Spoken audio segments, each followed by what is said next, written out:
ನಮ್ಮ ಮನೆಯಲ್ಲಿ ದಿನವೂ ಮಿರುಗೋ ಚೈತ್ರವೇ, ಬೆಳದಿಂಗಳ ಈ ಪ್ರೀತಿ ಕರಗಲು ಸಾಧ್ಯವೇ?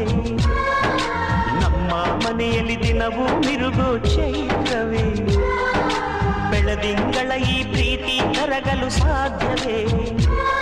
ಹೆಜ್ಜೇನಿನ ಸವಿಗೂಡಿದು ಇಲ್ಲಿ ಪ್ರೀತಿಯ ಪರಮಾನ, ಪ್ರೀತಿಯ ಯಜಮಾನ. ನಮ್ಮ ಮನೆಯಲ್ಲಿ ದಿನವೂ ಮಿರುಗೋ ಚೈತ್ರವೇ, ಬೆಳದಿಂಗಳ ಈ ಪ್ರೀತಿ ಕರಗಲು ಸಾಧ್ಯವೇ?